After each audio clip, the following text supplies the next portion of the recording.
It being 7:02, I'm going to call the select board meeting for December 4th, 2024 to order.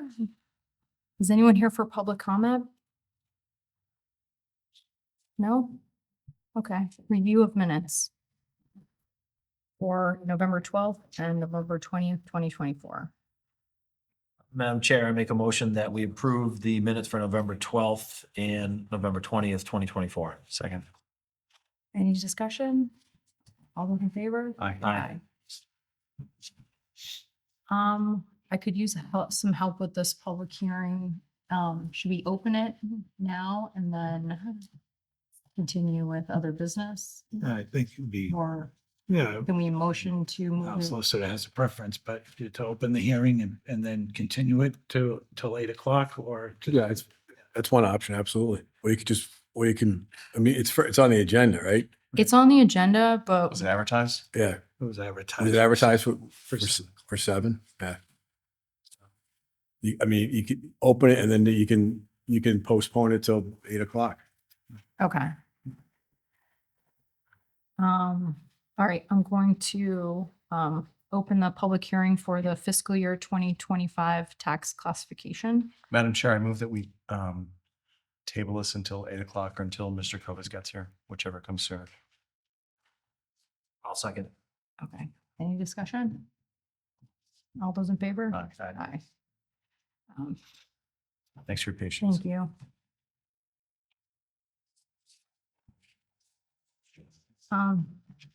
Next up is the treasurer collector, John Kittredge, is recommending to award the award of a bid from Truist Securities for the sale of $7,500,000 in general obligation bond anticipation notes at 4.0% interest rate for the period of 6 months for design development of Clinton Middle School project.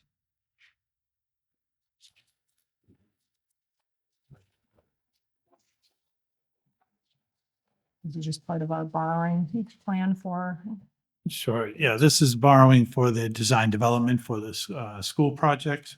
It'll only be for 6 months.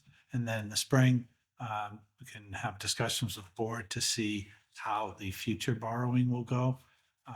The rate came in at 4%. That's what we had gotten in May for the rollover bands for the other projects that we were doing in town.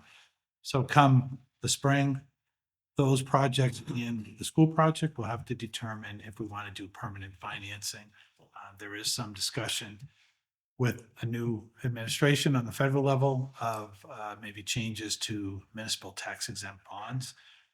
If they take away the tax exempt status, there's some concern that it's going to probably raise a couple of 3 points to the interest rate.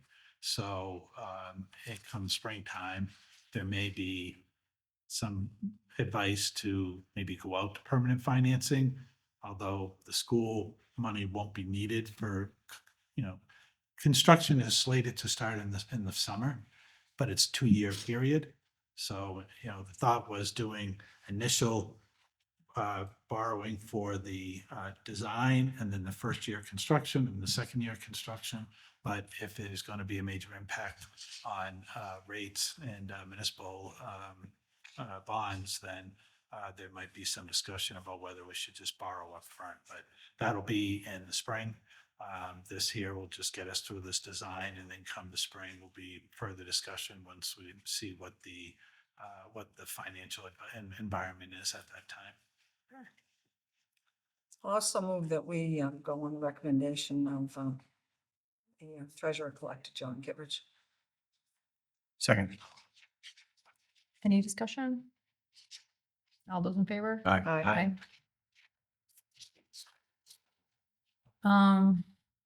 The select board has received an application from Smith's Auto Salvage LLC for a license to operate a Class 2 vehicle dealer business at 686 High Street in Clinton. All right, since this is a hearing, or I guess we can, yeah. join us, just state your name and your address. My name is Oswaldo de Souza, 686 High Street in Clinton, Mass. Okay. We're here to apply for the license. Okay. Well, Madam How does Chairman, this- I just have Yeah. a question on this. I know there was a moratorium, a Right. year moratorium for class two Yes. licenses. Right. So, There's a current license at that location. So this is the Smith Auto on High Street. So he's selling the business. So there's a class 2 and a class 3 there. So I think the intent on the moratorium was not to have any new licenses issued, but if there were existing licenses, it wouldn't harm the operating business that they would allow to sell their business or transfer that license. so that's the language that was passed to town meeting? I don't think the language, I think it just said moratorium, but I think that was the planning board's intent. Okay.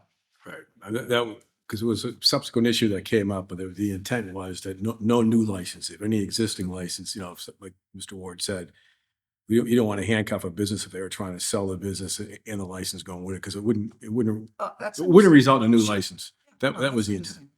Yeah. But no new licenses, that's the moratorium. Okay. So this is just an existing going to the new owner. Correct. Okay. Okay.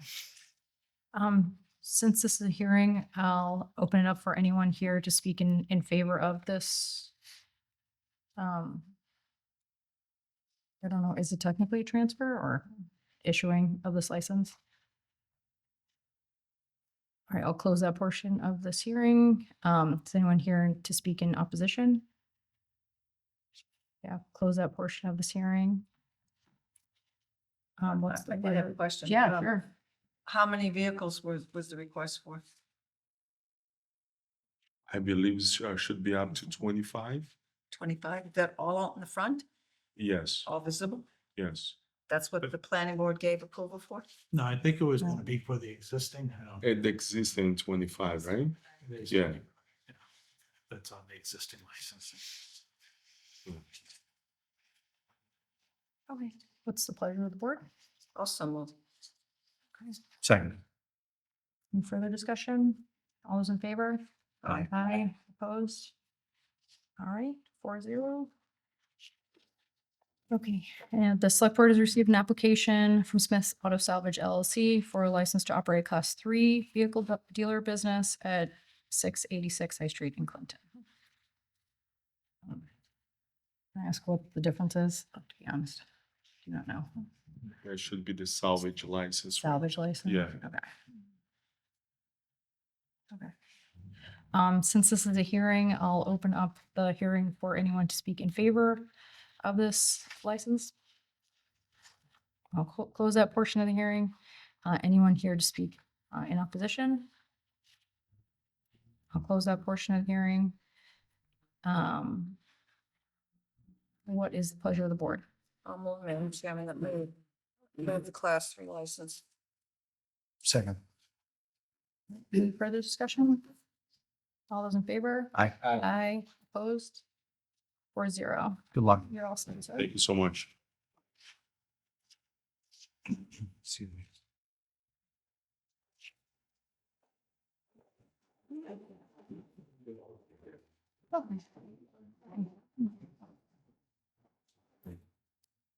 Next up, the select board's received an application for Weavix Auto Corporation to operate a commercial garage repair business at 129 Allen Street, Bay number 3 in Clinton. Has anyone, come on in.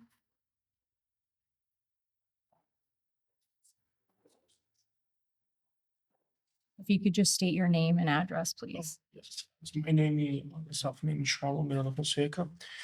I'm living low, 2200 Skyline Drive, 94 Lower Mass.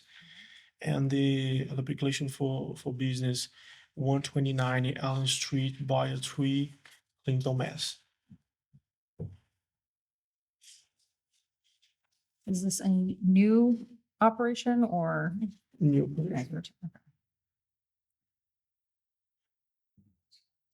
Okay, this is a hearing as well, so I will open it up for anyone here to speak in favor of this license.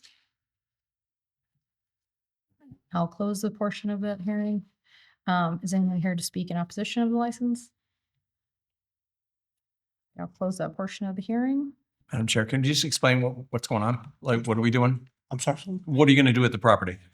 There's a property, the guys on the property, I met. There's a property at the 129 on the street, right? What are you going to do there? What are your Uh, plans for the business? the for mechanic shop, there's, auto mechanic. Is it a shop now or is this a new property? The new property, yep, It's new and you're Yes. building a new, okay. yes. There's a, I am a first guy on the. Great.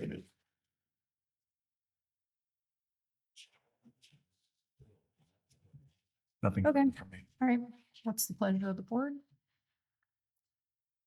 Madam Chair, I make a motion that we approve the application from Vivix Auto Corporation to operate a commercial garage repair business at 129 Allen Street, Bay 3 in Clinton.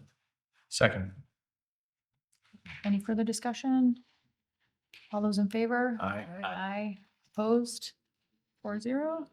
Good luck. You're all set. Thank you. Thank you. Sure. It's So this is another one. Take my license, tomorrow. I don't. Michael can explain that. Yeah. Isn't there another one? It's for Bay 2. It's Bay 2. It's a different one. Oh, different. Okay. Yeah, sorry. Different person. Shit, guys. Good luck. Thank you. The select board has received an application from Jorge Osorio Lux and Marie Osorio doing business as George's Auto Repair to operate a commercial garage repair business at 129 Allen Street, Bay 2 in Clinton. Hi, Good evening. can you state your name and address, please? Yes, Maria C. Osorio, 76 Orange Street, Clinton, Mass. Okay. And you're at Bay 2 at the Yeah. location? Is this a similar auto mechanic? Yeah, we're mechanic. I already have an existing one in Marlboro for Okay, 8 years. We want to come here because we bought a house and finally we found to rent here. We just jumped into it. okay. Yeah. Are you worried there's one in Bay 3? No, Okay. we asked that. Okay. I asked that to my husband and the realtor asked them straight out and he's like, no. Okay. Not a problem. We already have clients from here going to Marlboro. Play Okay. nice. please. Yeah. More of a local, shorter drive then. Yeah. Okay, since this is a hearing, I will open it up, for anyone to speak in favor of this license. I'll close the portion of that hearing. Anyone here to speak in opposition of the license? Okay, I'll close the portion of that hearing. Any discussion? Okay. What is the pleasure of the board? Madam Chair, I make a motion to approve the application from Jorge Osorio, Lux and Maria Osorio, DBA George's Auto Repair to operate a commercial garage repair business at 129 Allen Street, Bay 2 in Clinton. Second. All right, any further discussion? All those in favor? Aye. Aye. Opposed? 4-0. Good luck. Good Thank luck. you. Thanks.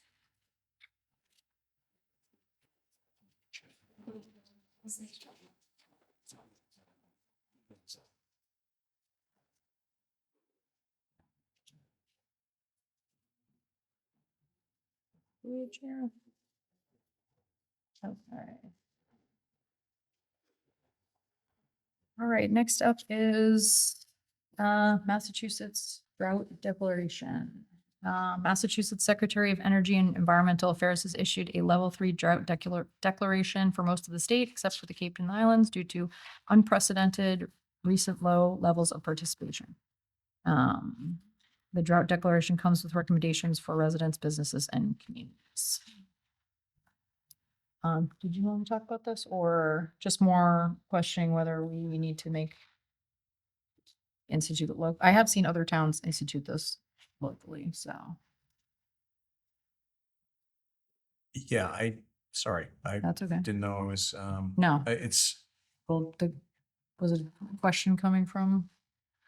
a state thing. Have we received any notice from the state as far as what we're supposed to be doing here? The other towns, like I said, declaring emergencies. I just don't know if that falls to us or the DPW or the water department or the Board of Health or who makes some kind of declaration like that here? Yeah, I think it would be through the water department and the water commissioners for the town. I did speak with the DPW superintendent, and we haven't gotten any notice. Clinton, we tie into the WMRA to the Wachusett Reservoir, so we haven't got any notice of any critical need or issues going on. Certainly, the state has some recommendations and some guidelines of what residents and businesses and communities could be doing during this time. So there's certainly a lot of public education that we can do. So talked with Mr. Bartlett, and we look to maybe put something together for public notice, public education on the town's website. But he hasn't gotten anything to have to develop a restriction plan or anything. So the state typically reaches out to the town, each town specifically, if they need to institute it, or is it more Yeah. our obligation to?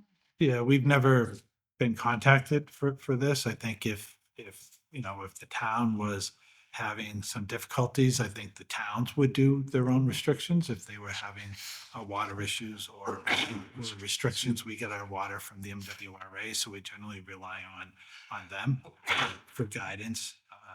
But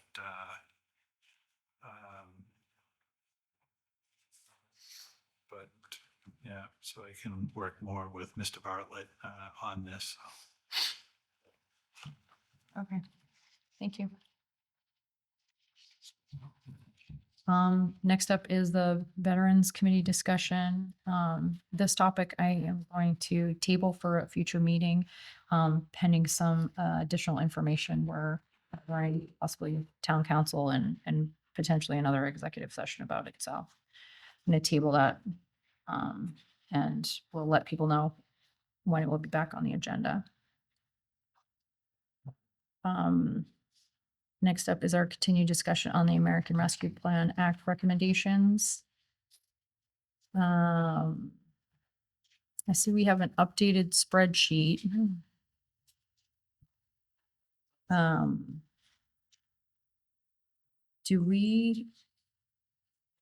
Are some of the things that are pending but have remaining balances like firm? Like we definitely know where that money's coming back, or? Yes, so I think those are all just recent, so the way that I just try to regroup this, Madam Chair, was the first section are all projects that the board has approved, projects that are either under contract and agreement, or they've already been done, or they're in process of being done. So the 4 up at the top are completely done, so that money is left over. Since the board's last meeting approved the budget software, it did get a final proposal. So the contract is for 12/1, so there will be $5,000 going back under that approval. And then the tennis courts bid opening was just this week. So based on that bid that was open up, that were open on Monday, there was 75 estimated, but the bid came in at 59.4.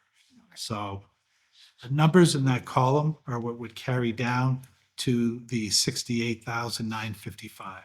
So if you look at the bottom numbers, the allocation for Clinton is 4.184 million. The board has allocated 4.173. So there's 11.5 that's still unaccounted for. But then with the unspent money coming down, that would be 68,955. So it still leaves available balance of 80,458. So the next section are projects again that are pending. The next meeting, the Economic Development Director will be coming in for some final business grants. So that's why I don't really have a number on those until those grants are approved. And then there most likely will be money coming back from those columns as well. And the SEMA allocation is, the fire chief is still finalizing work on that. So he hasn't been able to give me a final number on those. The next section are projects that are either that have just bid this week or are out to bid. The one that has been kind of up in the air is the paramedic equipment and monitor and fly car. initial estimate was 125, but the chief had recently given me final quotes at 156,735. So that's one monitor and the fly car. So with that, there's a negative balance of 31,000 to go forward with that. And then the fire department garage doors, that bid was open on Tuesday. 95,000 was allotted by the board, but it came in at 112,614. So, and then tonight, I know the police chief is here to talk, as the board asked, about the drone program.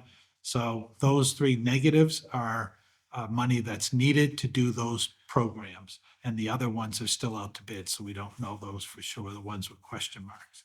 So if you add those up, if there was inclined to use that money for the balance, then it would probably use up most of the balance except for $1,100. And then, like I said, we'll have to finalize what the other bids are coming in at the end of this week and next week to see if there's going to be any leftover money for the board's meeting on the 18th, on December 18th. So right now there's 80,458 that would be available for spending, and these three negative balances need more money to go forward. Oh, okay, so the 80 does not include the ones with the negative. Yeah. Okay. All right, let's talk drones. Can we talk drones now? Thank you very much. Thanks for having us. Yeah. We brought Officer Champagne with me. He's done a lot of work himself, and Officer Bob Champagne have done a lot of work on the police side with researching and contacting vendors and getting some more information that I didn't have on specifics about drones. I know a lot about the drone program and some things that have been going on in local communities with the use of drones and the chief in the law enforcement community.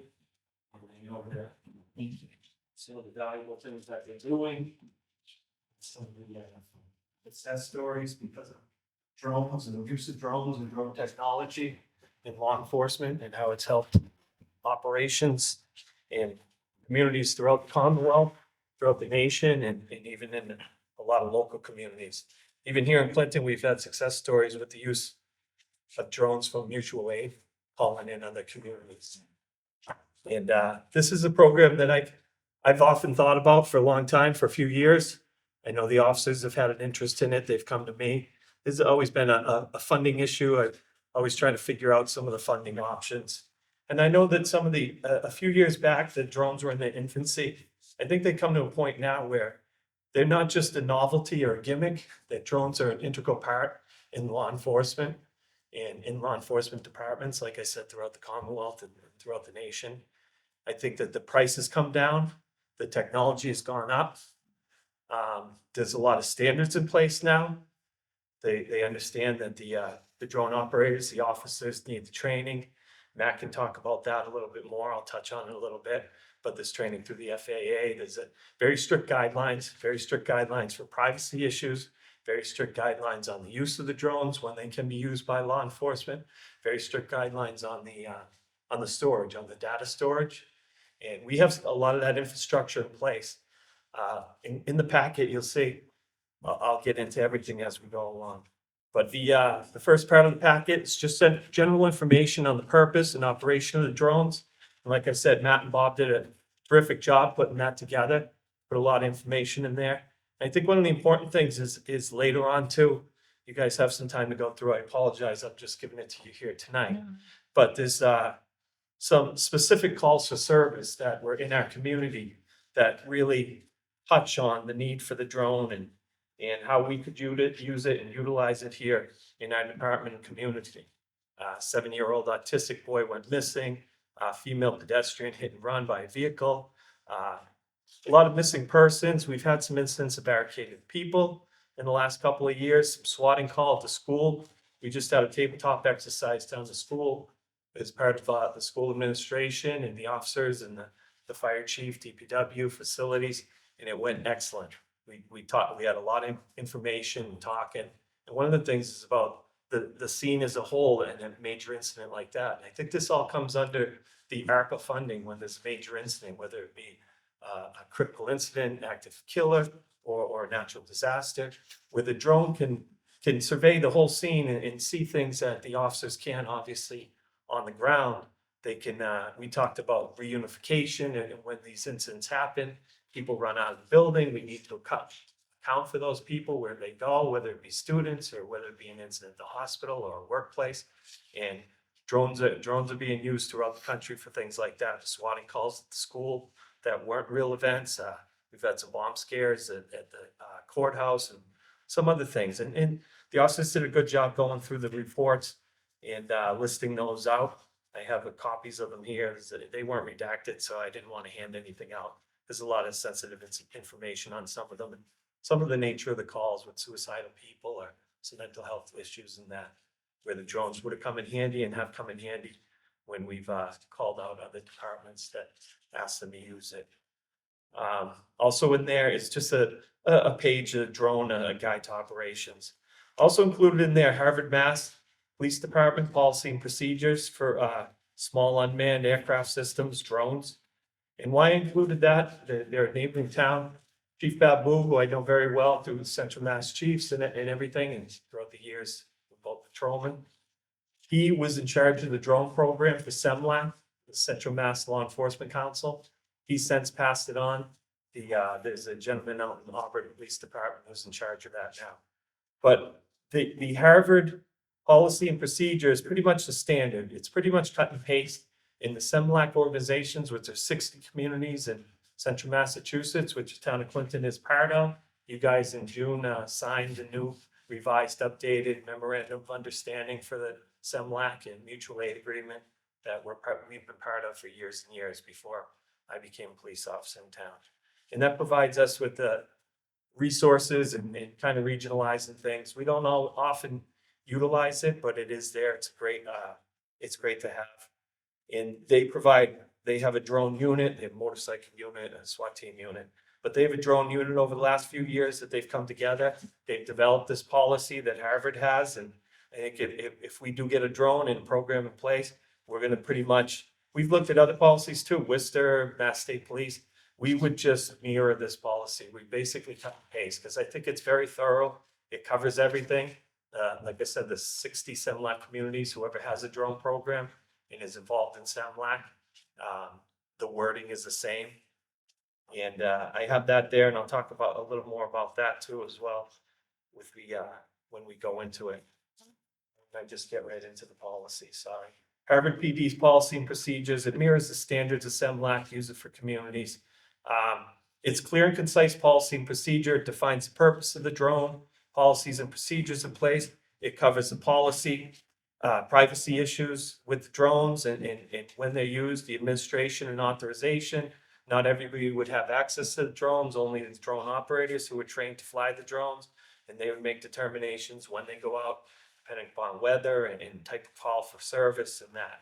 And of course, the chief would have authorization and the shift supervisors. Govern and define the use, clearly define the restrictions on the use of the drone as well. And the policy and procedure goes into talking about law enforcement, even law enforcement can't just put a drone up and look in people's window. Anything that can't be seen by the general public, we need a search warrant. It's just like the privacy issues that Fourth Amendment issues that the police department deals with every day. And the drones are no different a tool than we use with surveillance and cameras and high impact cameras and everything else. So that's all spelled out in the policy and procedure that we would adopt. Supervision and reporting, training standards for the officers to be the drone pilots. And those standards would be in line with any laws of the local laws, the Commonwealth, and the FAA, any federal regulations and laws. So they'd be well versed in the use of the drones and the height it can go up and all with the restrictions on can't be near an airport. That's not in our community, but it covers everything like that. It also it covers the storage and handling of digital data. And the one thing this integrates right into what we're doing with body-worn cameras. We have a system in place now where that digital data is stored from our body-worn cameras, we can create cases in there where 4 officers were on an incident. We can put those 4 officers' body cameras footage into one and create a case. We can also add footage from a store, from our booking room, the cameras inside the station, or we can add drone footage into that case. And we can authorize, when this digital data is put into the case with body worn cameras, we can authorize who can see that, which officers have access to seeing that footage. And we would go by the same thing. We have a scale. We have 6 different, a felony, we keep a certain amount of time, misdemeanor, we keep a certain amount of time, a routine traffic stop without a criminal offense, we keep a certain amount of time. And we use that same schedule for the drone. If the drone was used and it was a felony, then we would keep it for 7 years or whatever we determine, and we can change it with that. But this is where any privacy restrictions too. Not everybody's just going in and viewing all this footage. If it's just training footage, we can keep it 120 days or whatever, and we'll develop a procedure for that and get rid of it. So we're only looking to use it for important events when we need it. Notification, investigation, accidents, storage and handling of digital data. Civil liberties is also covered in the policy and procedure from Harvard that we would adopt, and accountability for the officers using the drone and for the department liability. Chief, if I may, I don't know if you had your pages numbered or not, but on the cost, Yep. the 25,971, is that for 2 drones? The drones will be a little over 13, almost 14, 15,000 with some of the extra accessories. That's total cost. We put in a truck vault that allows you to have a truck vault is just what it says. It's in the back of the SUV. No, but I mean, is it 2 But units? Is it 2 Each drone drones? would be, each drone, $15,000 would cover the cost of 1 drone. $30,000 would be 2 drones. 2 drones. Yeah, I didn't mean to confuse it. The truck vault is an extra accessory, and I understand we want to be fiscally responsible. We heard the numbers you just went through with the ARPA funds and all that. But that would be something that we would look at later on, adding on to if that was something of the case. But 15,000 per drone will get each department, and the firefighters here could speak more on their side, and I'm sure they have everything that I'm talking about on the fire side. We're talking about 2 separate units, because they would have their own policies and procedures and the way they store it, and we by law, by statutory, we respond to these certain calls for service because they're police calls. But So would each department have one of the drones? yes. Okay, so the fire would have one, police would have one. So you'd be responding on different things that would be covered by, Yeah, I mean, whatever. as he said, everything that he has is police related. When he's done speaking, I have some paperwork for you on the fire side, but where each department is trained to respond to different incidents and look for certain things.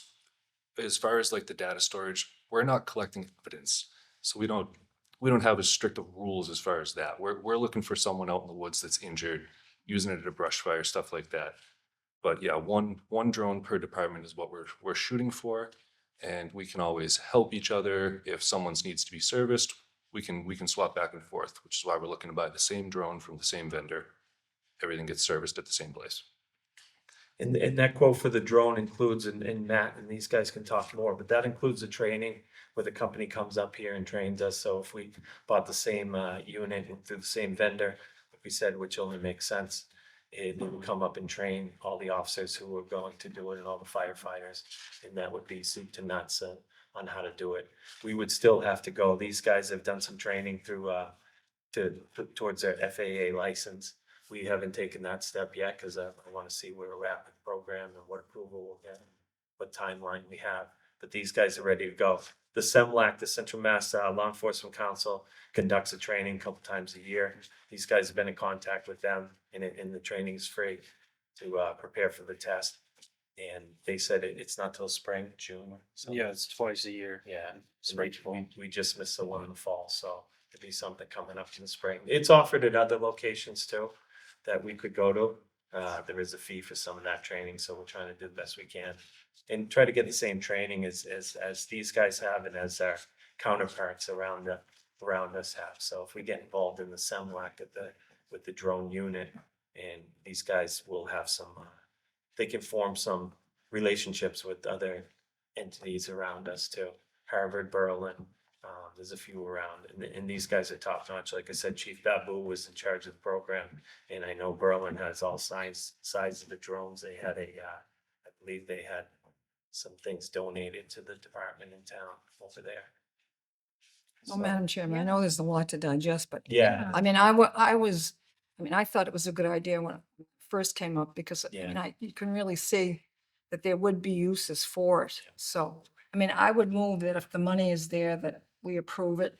And it gives us an opportunity to look through all of the literature that they have tonight, but yeah. um, I guess I would make a motion that if we have the money available, that we approve the 2 drones, one for police, one for fire. We understand you're on the tail end of this, at least from early on, we had the task force, and our major need at the police department that I identified was the radios. And I think they're working out great for the officers, and they're doing exactly what they're doing, allowing us to communicate throughout. And we've been back for some, to use the rest of that money, and we have on the horizon, the bill's already come in and everything's been sent to Mr. Ward. We have them coming in to do those upgrades in the next couple of weeks. So that work will all be done. So we're doing really good there. And I don't want to think like, oh, we're just up here looking because there's extra money, but it's a good program. And if you guys, I hope we can do it. I look for additional funding somewhere because I do think it's an important program, and I think it's something, it's not just, hey, they have money, let's get it. I think it's something that the officer's been approaching me, and I've thought on, and like I said, they used to be this big and $40,000. The price has come down, the technology's gone up. They have thermal imaging, they have lights Which is on. huge for the fire department. Yeah. So that's all thermal imaging. I was gonna say, I think Ambulance or anything. yeah, I remember you sharing a story of how, I think it was with the help of Boylston or something, Yeah. to find a missing person using their drone. And someone else approached me recently who doesn't live here, but lives in another town, who happened to be speaking to their police chief, and the topic came up, and he shared that it was the best purchase they've made in a long time. So, We've used it to rule out some things. We've had some wanderers, and we've sent it. We've got some help with the drones to go up by the property, up by the reservoir too, and then find out that that person isn't there. So it isn't a find, but it allowed us from not searching in there, and we kind of could put our efforts somewhere else to Yeah. hopefully find the person. So I did make the motion. yeah. I don't know Want if there's a second. a second? it? I'll second it. Okay. Any other questions? Yeah, is there any maintenance service baked into this cost? Like when we purchase one of these, is there like a company that, if something gets damaged, you need to So the company that the sales quote is from, Genpack, that would be who we would have service the drones. Okay. And the manufacturer, DJI, in the owner's manual will come with recommended maintenance schedules, and ultimately it's going to be up to the pilot. It's part of your pre-flight checklist that you have to make sure everything's in functioning order, and if anything goes wrong, send it out and get it replaced. Right. Just moving forward, we're probably gonna have to budget some line item, right, for. It's included with the initial cost for a Okay. limited time. And Okay. then after that, we would have to pay for the repairs after that. It's like any product. Like a Sure. Yeah. tell us Do you have a what's- handout? I do.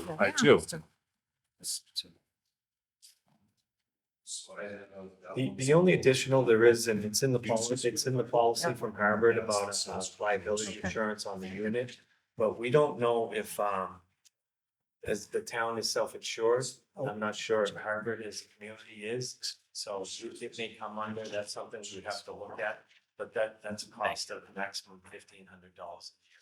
Sorry, what were you saying? The insurance? It's a liability. Liability on the insurance. unit if it crashes. I got you. But, We'll leave it but to you we're guys to. under, we would have to communicate with our insurer to see if that's covered, or I don't know how Harvard set up it. They have a private vendor or they had self-insured. We would check on that, but there is a small expense there that would be a yearly thing. So that is insurance to replace the unit if it gets damaged, or if it like hits somebody in the head accidentally? It's, liability cover, If it- covered in its own. and I can talk. Well, Where hopefully that, the where peop- that training will come in handy. hopefully the people operating. I know. There's restrictions where you're not supposed to be operating over people, over. Yeah. Yeah. Yeah, No. there's, which in the class that we did take through the SEMLEC, which I highly recommend, it did a great job at preparing us for the test that we did both pass, so we're certified pilots. Nice. But it goes over all of the legal requirements, the restrictions. It's geared towards public safety, and it really did help prepare us for the test. Sounds like all you need is the drone now. Yeah. Great. Thank you so much. This is very well prepared thank and you. really appreciate you guys taking the time to come up here. Madam Chair, Yeah. I didn't think we'd vote on this tonight, so I can't vote for this either way. It seems like you have the numbers, but I Yeah. have massive privacy concerns, so Okay. I'm gonna look at it later and wish you luck. No, on if you this. have any additional questions, reach out and I'd be happy to answer what I know and refer to Matt or these guys that have been through. All right. Well, we do have a second, so we will vote. Anyone in favor of the?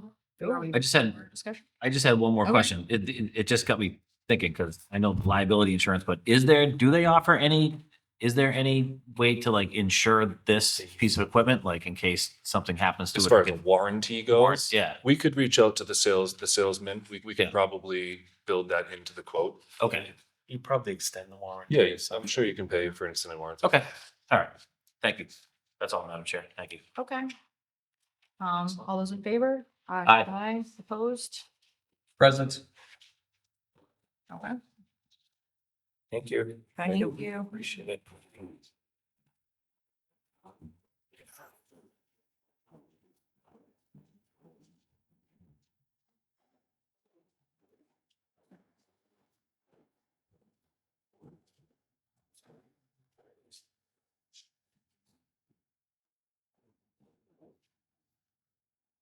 Okay, so we do have some that we have allocated, but have come in over budget or the allocation.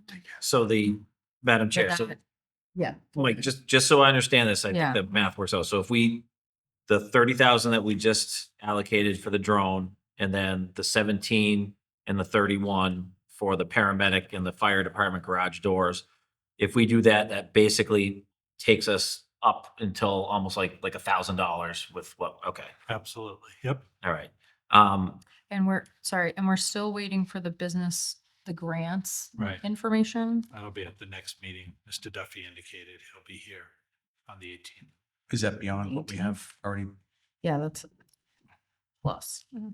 So meaning if he Or- or- gets, Yeah, sorry. It- I'm sorry to interrupt you. Keep- no. So it just means, so if he gets awarded those grants, then we'll have more money that we have to allocate? Right. Okay. Well, No. but we No. got 150 and we've only spent 88. So is it part of that 72? 62? It's Right. part of the 62. So it's not new money. It's just unspent money. No, it's being, according to the calculation, it's still being tied up. So if he doesn't use all of it, there will be excess. Yeah. Yeah. So if he Okay, so uses you- all of it, everything is still square at $1,000. If he doesn't use it all up, then there'll be more to allocate But as. it's not going to be more than the 150. Oh, no. Yeah, Okay. yeah, I'm sorry. Yeah, Gotcha. yeah, right. So it's, Yep. No, we've already definitely, signed up. definitely be It's just less as spent. than less than what was. Right. Yep. Thank you. Yep. Okay. And do we have to reallocate the money that For the grant? the paramedic equipment car?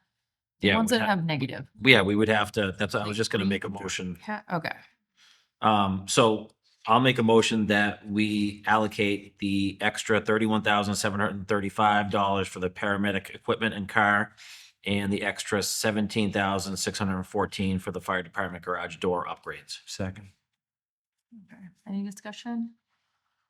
Everyone in favor? Aye. Aye. Okay. So, Madam Chair, yeah, so just one, while we're on this subject, yes. we had talked last week about, last meeting about trying to find some flexible, easy, bucket that we can put any leftover money in at the end, because, we're only gonna have one more meeting before the end of the calendar year. Yeah. So I don't, just an idea I had, and I don't know how difficult this would be, but, could, if there is any leftover balance, could that money just be spread equally into additional hazard pay? Because that's something that we just approve. We don't have to go to anyone else for like an agreement or something. It's something that can be quick. Again, I don't want, if there's only like $500 left over, I don't want to burden everyone with trying to disperse $500 amongst all the hazard pay. But if we end up with $10,000 left over and we just have to, and we're up against the clock, we have to spend it or we're going to lose it.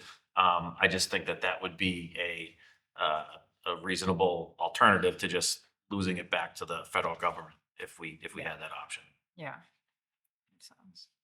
Yeah, Madam Chair, if I could, so there is, that's an idea. There are also some communities are doing interagency agreements. So you can do an agreement with, say like the Parks Department to Okay. do programs and say allocate X amount of money and then they can use it over. So it doesn't have to be, if it's an interagency, you can do it through agreement. It doesn't actually be a contract or an invoice.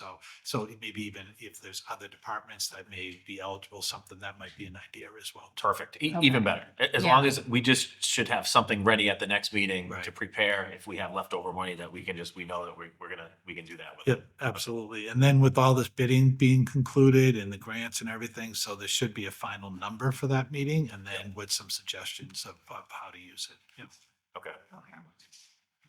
I think we're all on in our inbox, those treasury emails that keep coming with the urgency behind the deadlines. Can you share what you've learned about our reporting deadlines? Sure. The biggest deadline, which they keep saying, is the 12/31. So they said, whatever you do, don't worry about reporting, don't worry about anything, is making sure you have contracts and everything allocated by December 31st.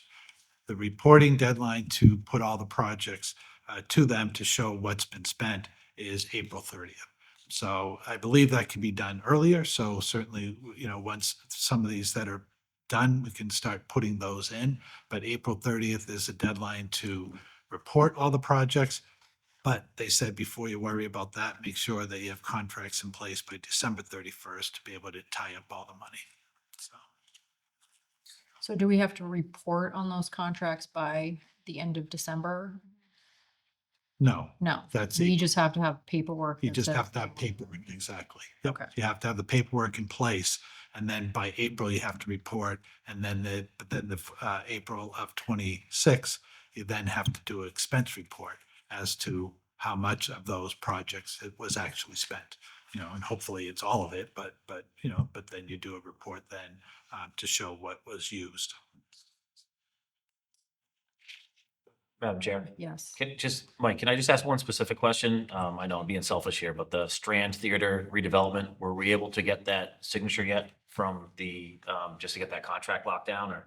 Yeah, I don't have a definite answer on that. I know Mr. Duffy was working with that party to Okay. get that signed, so I All right. did not check with them today to see if it was done or not, but I know he was finalizing that. No problem. All right, thank you.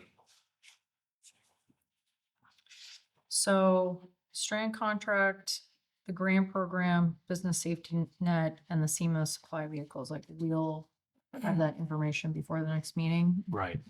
Yeah. And if, And then the other ones are being bid now. right, Okay. yes. The chiller project was bid.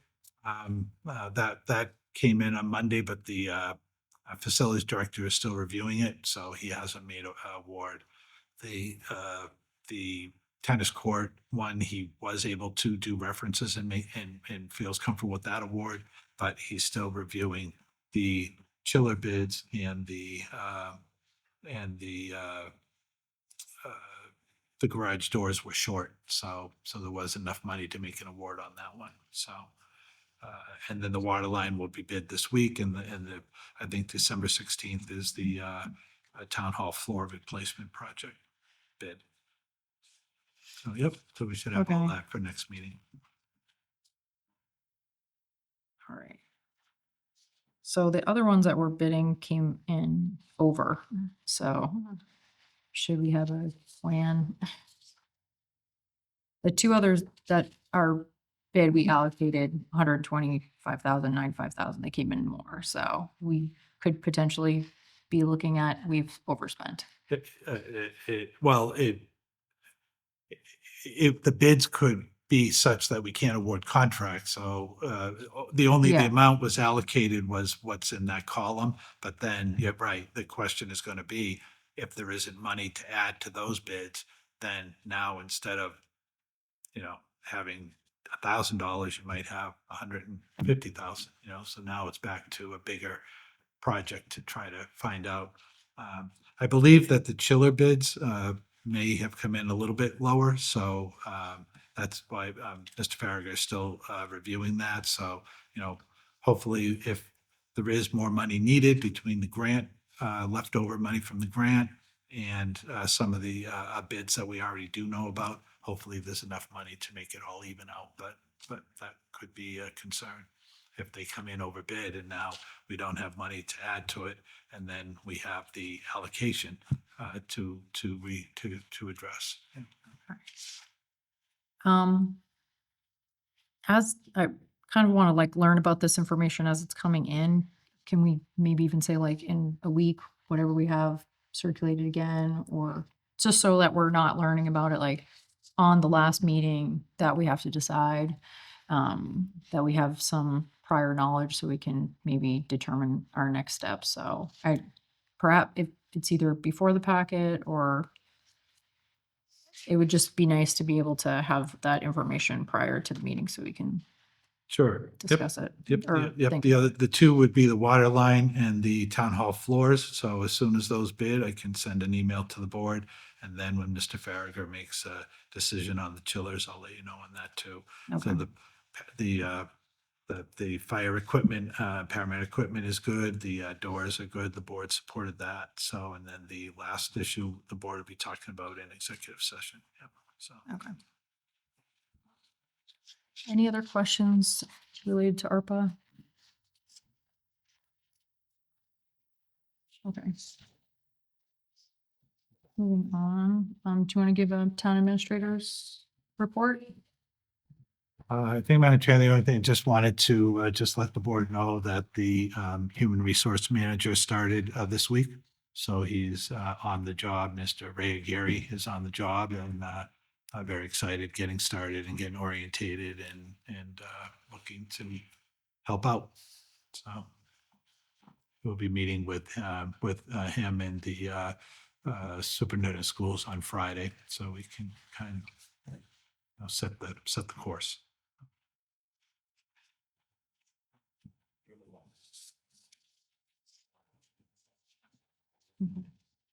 Does he have like an onboarding plan? Does he meet with like department heads or do those things?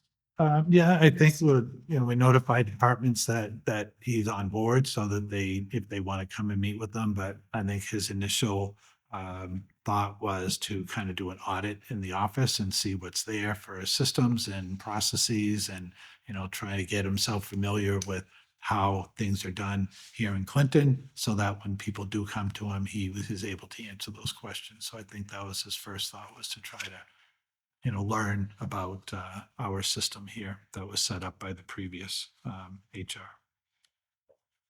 And then he'll certainly come up with, recommendations and a review of that. But I think he first wanted to have access to whatever is here so that when people are coming, knowing that he's on board now, that they'll be coming asking for questions. He wants to be able to be responsive. So. Mike, did any of the previous HR directors indicate that they felt that they needed additional resources or support in their office? They didn't say anything directly. I think that both people that were there, were there at a period that they were just getting themselves acclimated. Sure. So, and I know we've had that discussion with this new hire that that's something he needs to bring forward as well too. You know, once he gets into it, starts working with departments, starts working with the organization, are his thoughts on the staffing or the support or the assistance of that office right now. So he's aware that that's something that he's going to bring forward if need be.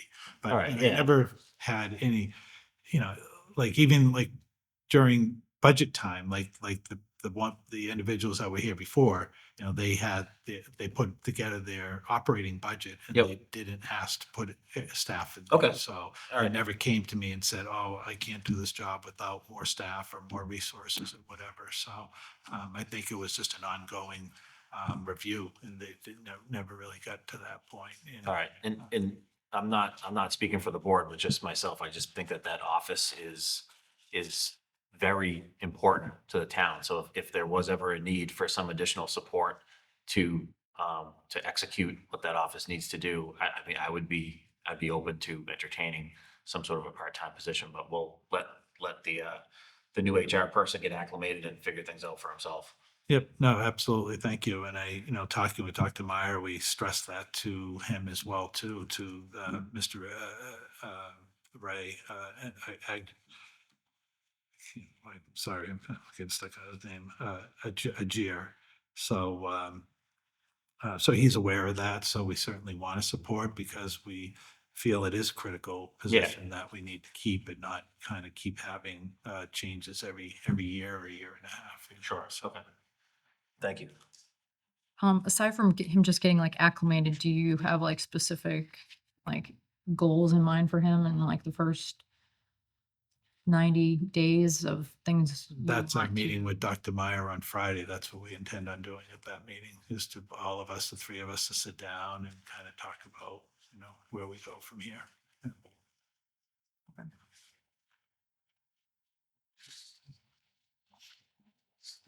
Any other updates you feel we should be aware of? No, not at this time.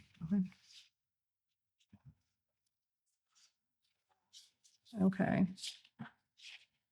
No administrative business. All right, we'll go to old and new business. Personnel hiring update. Just wanted to talk about next step for the assistant town administrator position. I think originally you'd said you had maybe identified 5 candidates. Did those people, I guess, maybe learning what your process was, like, was there second interviews or did you narrow it down, or For which? assistant town administrator? Right. Yeah. But I believe in one update, you had said you'd kind of narrowed down the search to 5 people. I think I ended up having 10 names that I called for interview. So only 8 of those 10 came in for interview. So I ended up meeting with eight people. So So have we reached back out to any of the other candidates? I haven't at this point. Okay. I think again with this is all kind of new territory. So as the chair put on the meeting for next steps, is kind of seeing where the board wanted to go with it. I had made a recommendation, but the board didn't agree. And so I think there's in the legislation that the board provides this authority to the town administrator. There was really no next step for that as to what happens next. So certainly I think, I would like to maybe see some involvement with the board as to next steps, because I don't know what the expectation was to go to next. So. Well, Madam Chairman. So, if one I- second, I have a Madam question. Chairman, if I may. 1 second, I have a question. So 10 people came in, 8 to 10 people came in for a first interview, 8 people. and that was the process. Right. I held interviews. They were all extensive interviews with those 8 people. And then I made my evaluation based on that meeting. Generally, I only do 1 interview because the search committee generally will narrow down, and then I'll do 1 interview and then make a selection from there. So I don't generally do multiple interviews unless there's a question or there's, things that need to be further resolved in with the candidate. And did the HR manager we had the search committee, but then we stopped, correct? Sean? Right? I was HR. What? I was HR.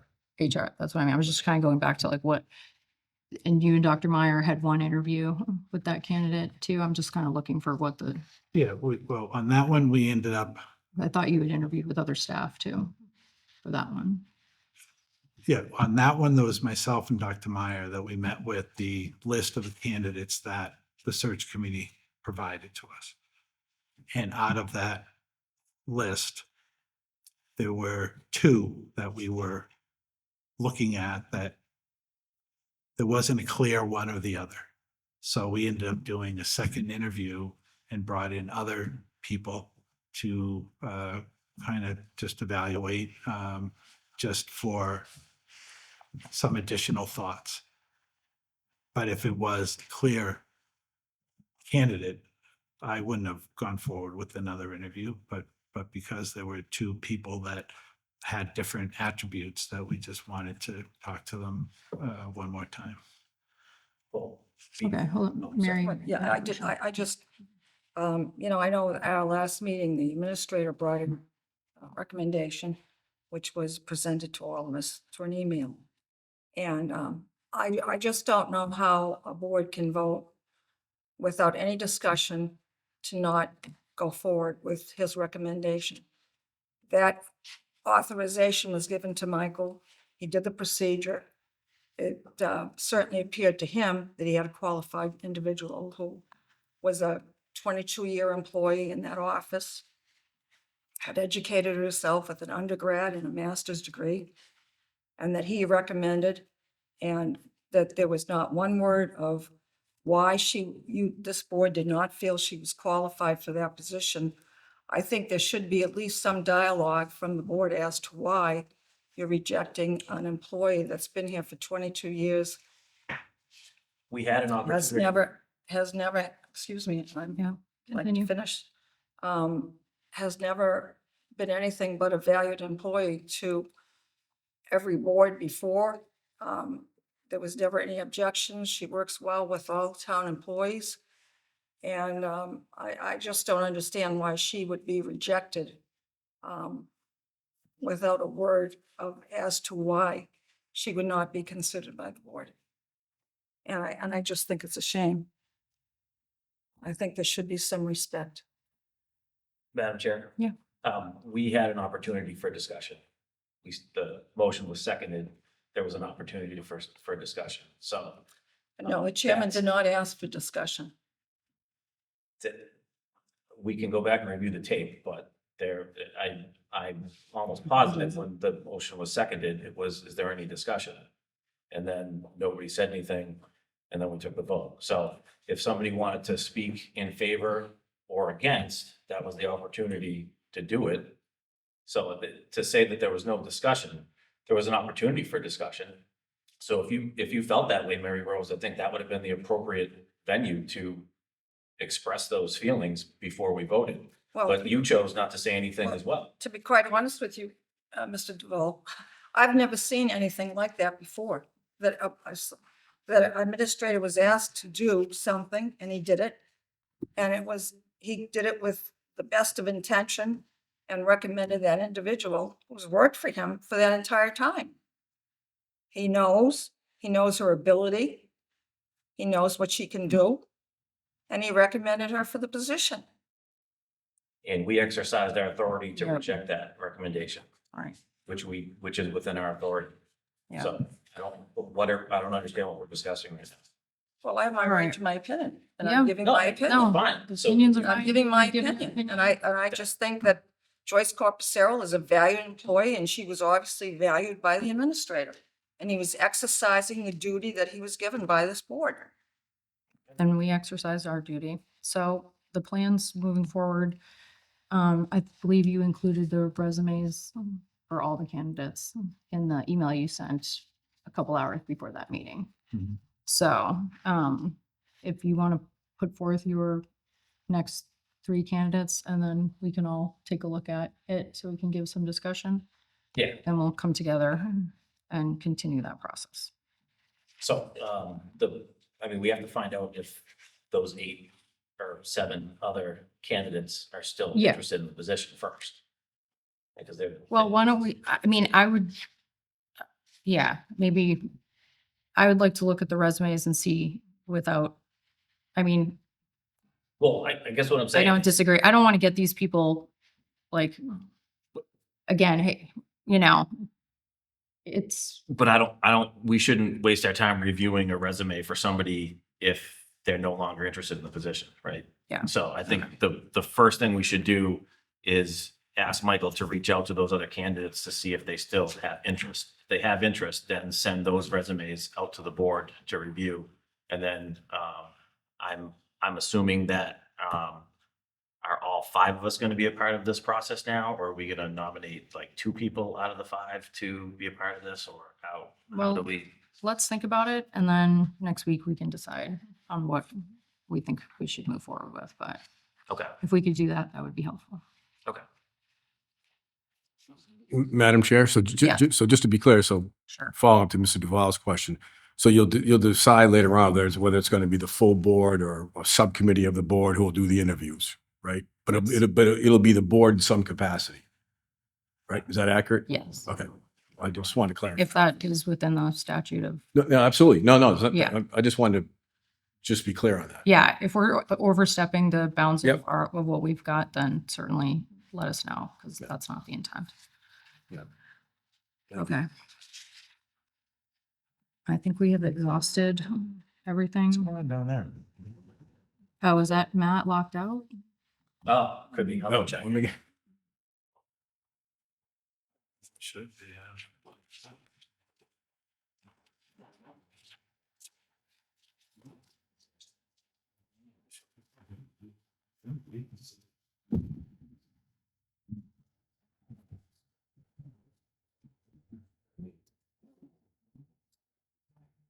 Madam Chair, can I request a Sure. brief recess? Yes. Oh, yes, the door is locked. Yeah.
right, we'll end the recess. We're now going to move to the fiscal year 2025 tax classification hearing.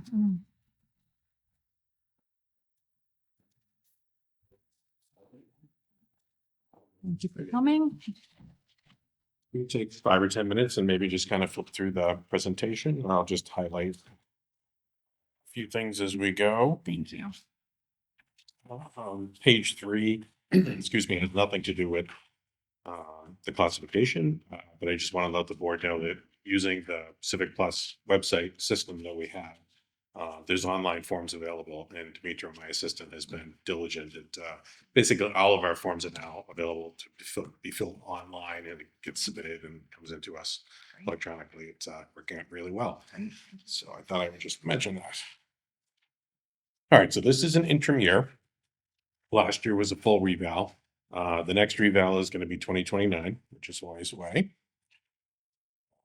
On page 9, in our graph there, that's comparing sales to days on market.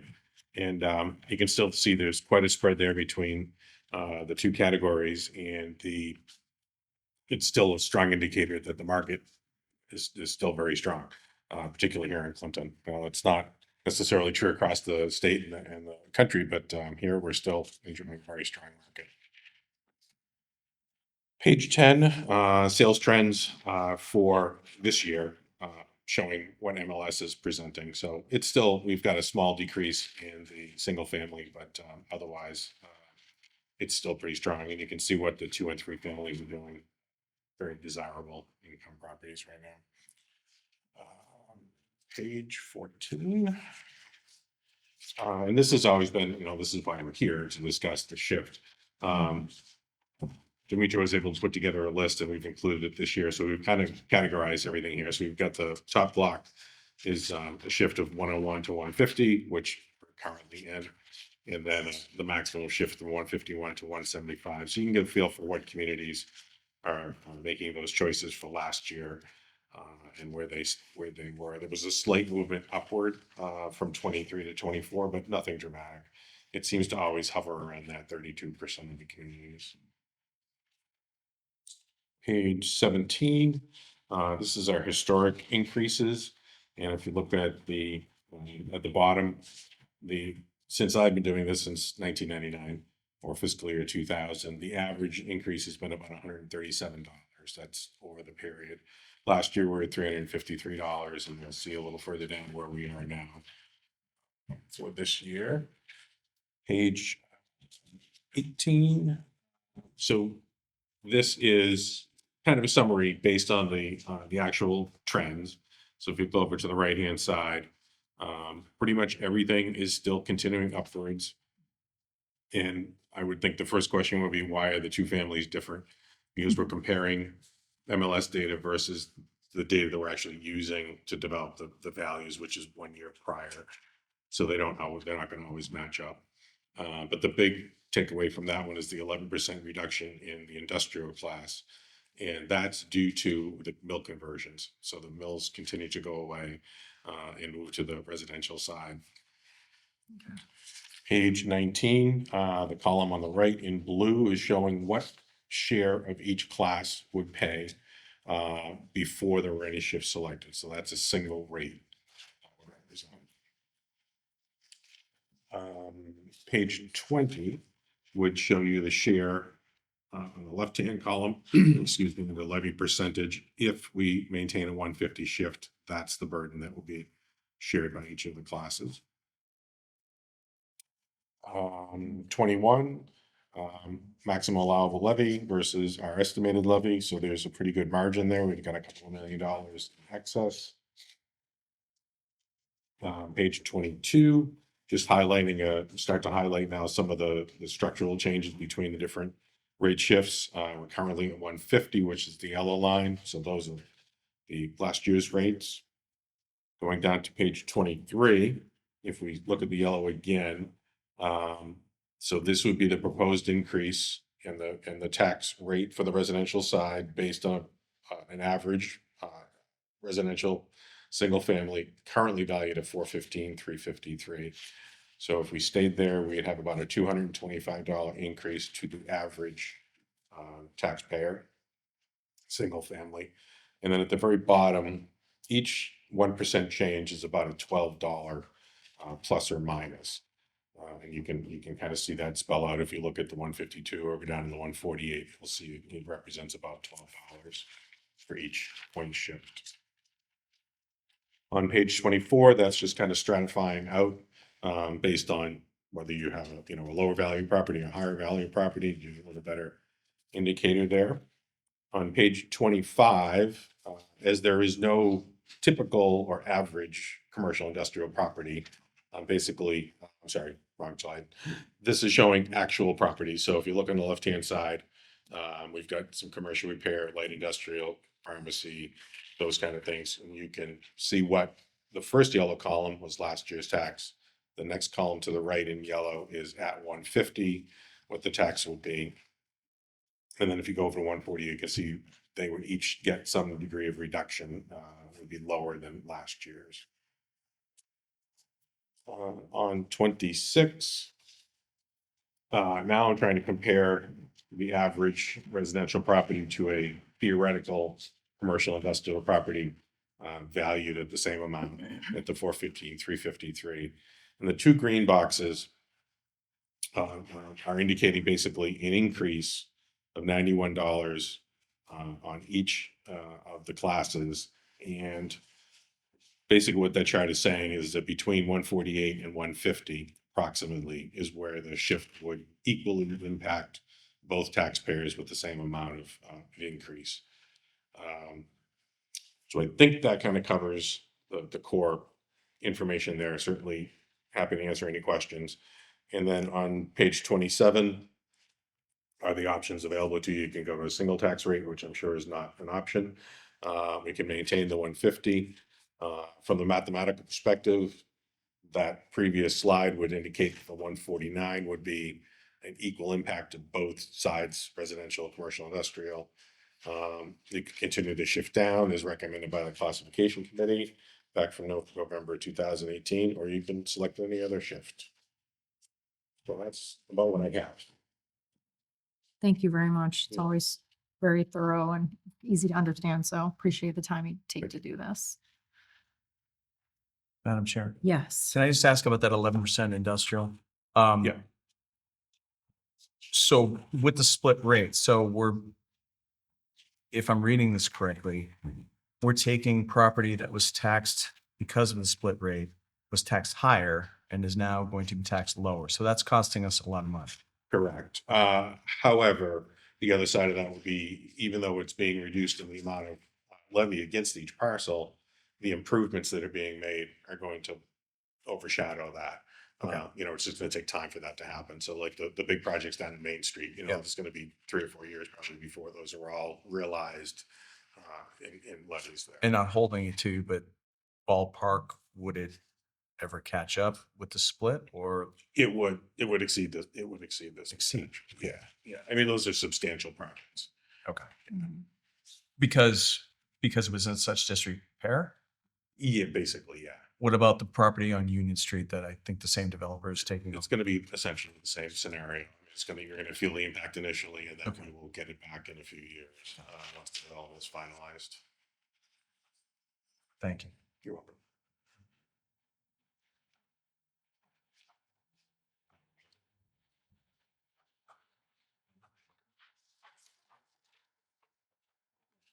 Anyone have David, any great job. as usual. questions? Always make it very easy and understand. Right. I know it's not an easy decision by any Yeah. means, but Yes, we can- Well, I think I made it clear, and I think David knows my position as well. I just think that it's still an economy where a lot of people still need help. And, there's a lot of people doing well. There's a lot of people that aren't. And we do have a lot of seniors that are still trying to maintain their own homes. And a lot of them don't know what a pension is, and they really live on Social Security. So I would move to bring it up to 154. Let me just look at something real quick. Sink tax. I'll second that motion for discussion. Okay. Any discussion about that? Suggestion of moving the tax rate to 1.54. I'm gonna vote in opposition to that. I like the plan we had before, that's stalled, and I think this, judging by the 149, this is a good year to get back on that plan. So I'll be voting against Okay. this. All right, we can vote. All those in favor? Aye. 2, opposed? Nay. 3. Madam Chair, So okay, go ahead, move to. yeah, I move that we reduce the split by 2 points to 1.48. I'll second. Okay. Any discussion? Yeah, I do have questions. I know that we seem to be still going by the recommendation of a group that met going on 7 years ago. And I would like to know if we have any information on how much new business has come to the town of Clinton over the last 5 to 10 years. Do we have any idea on that? Any new businesses the last 5 to 10 years? I do not have any stats on Which I would imagine would be community economic development, Yeah. right? How about how many businesses have left Clinton in the last 5, 10, 15, 20 years? Well, I know that we've lost Rotman's in the last 5 years. We've lost Weetabix within the last 10 years. I don't know that there's been any. I know we have a cannabis place on Brook Street that did do a lot of investment. it. It was a substantial. that building. there, yeah. But as far as, I know they were employing about 50 some odd people, but I know that at one point they let 38 people go. So I don't think there's a lot of people that are working there. It just seems to me that we are a bedroom community. I don't ever foresee Clinton becoming an industrial town. I just, our situation where we are, we're never going to be, we're not going to be even in Berlin that's closer to 495. Unfortunately, we don't have that luxury of being that close. The companies are saying this is a great place for us to locate. And whatever the board decides is fine, but I just think that the reality is that Clinton is Clinton. It's a great community, but, I think our elderly really need a break, but so So, be it. so what I'm driving at is we don't have any of this data, right? That Would be helpful. we're making a decision that was a recommendation going on 7 years ago. Okay. And again, this, I'm going to refer to it as a fallacy that if you continue lowering property taxes, more commercial industry is going to come here, because I've yet to see anything that would support that. And, when you look at the demographics of this community, it is a working class community, and we continue to shift a burden onto the residents of this community with very little, if any, information to support this. And I'll go back to saying exactly what I said, which is the only data that I seem to be able to find on this is 80%, approximately 80% of the commercial industrial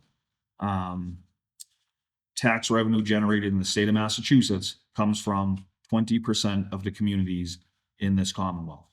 So why are we not looking further into why this might be? And instead of just, hey, we've been working on this for the last X number of years, let's continue on the same path without ever questioning it. I think it's time that we, maybe we look at forming another committee to update this. And if the data speaks to what the intent on the recommendation of that committee was, then I will fully support it. But I think we continue to do so blindly. Madam Chair, Yes. I'm not sure where to start. if we're going to talk about taking advice from a committee that met 7 years ago, then I would ask why we're taking advice from a board that met 42 years ago in 1982 when they first made the split. So if we want to go back to zero and start negotiating from there, that's fine, because no one was there. I would also look at this, where it only starts at 2000. If you want to talk hypotheticals, why there are no more businesses in town, you might look at 2000, which I know it carries to the decade before, 175, 17, 17, 17, 17, 17, 187, 17, 168. Oh, I got generous that year. 170, 165, 170, 170, 165, 165, 165, 162. Okay, then we started making sense and bearing it down. So maybe we hadn't ground down these businesses for decades.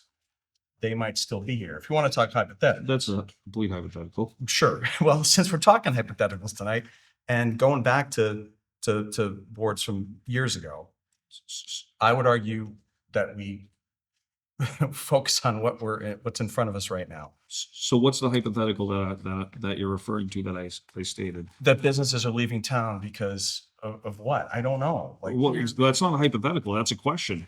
How many have left? How many have come?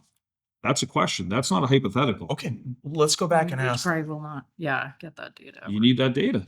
But again, we continue to do so without having the information to make an informed decision. We're basing a decision on something that happened 7 years ago, which is fine. Research that was done 7 years ago.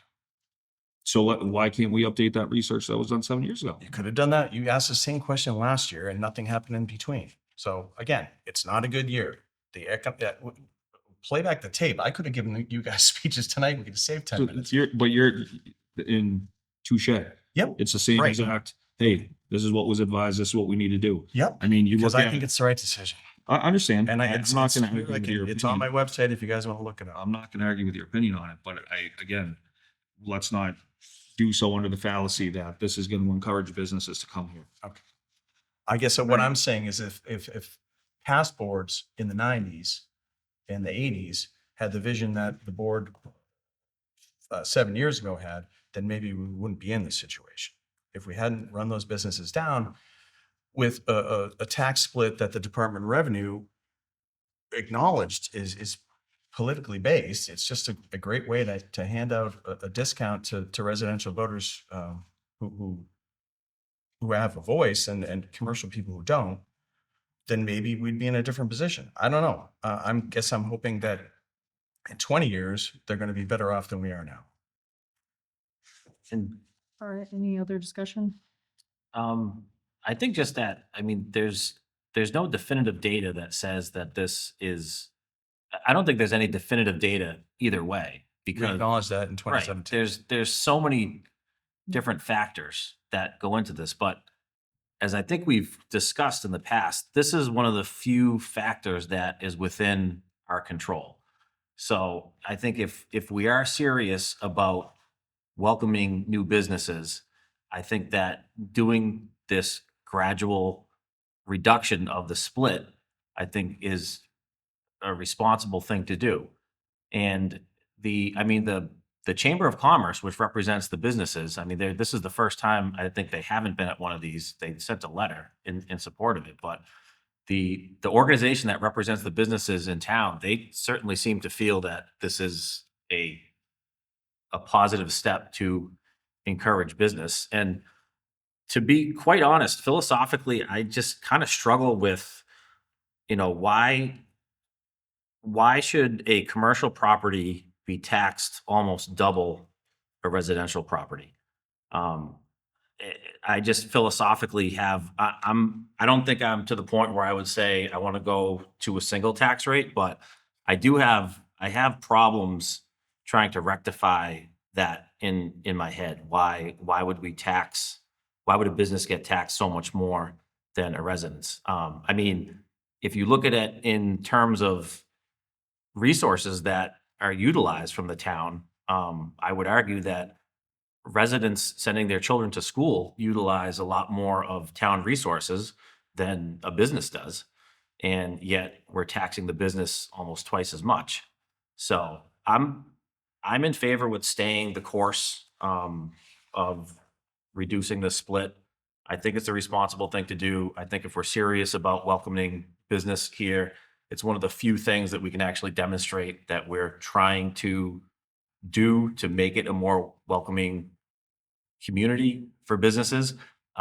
Is it the end all be all to get businesses here? No. And I don't know if we can point to one specific thing that ever is going to be the end all be all. It's kind of a accumulation of a number of things. And this is just one of the few things that is directly in our control. So I think it's a responsible thing to do to continue to try to reduce the split tax rate. I will say again, there's always the opportunity for any company, and the town has done it many times in the past. There are tips that we can give to companies that reduces their tax rates. You negotiate with them, so there are other alternatives other than just continue to reduce the tax rate. And again, there is no real data, but I would go along with what, Matt said. I don't think that it's proven in the last 10 years that it has done anything to entice companies to come here. I mean, when you look at the neighbors over in Hudson, their tax rate, I believe, for commercial properties over 30%. And they seem to be one of the models that communities are looking at in terms of redesigning or re-imaging their community. But It's their secret. Yeah, I don't disagree with what Ed said about somewhat unfairly burdening the commercial tax base, but I also do feel like it has been a tough year in terms of inflation. So I'm more in favor of keeping it at the status quo. But where there was a second, so we can move to vote on moving it to 1.48. Everyone's any further questions, discussion? No. Okay. All those in favor? Aye. Aye. Opposed? Sorry. Okay. Two. Madam Chair, I'll make a motion that we extend the current tax split as it stands today. 1.50. Okay. I'll second it. Okay. Any discussion on that? All those in favor? Aye. Aye. Opposed? Present. Okay. 3-1 present. Thank you very much. Thank you for your time. Appreciate all the efforts you've made to make improvements in the office too.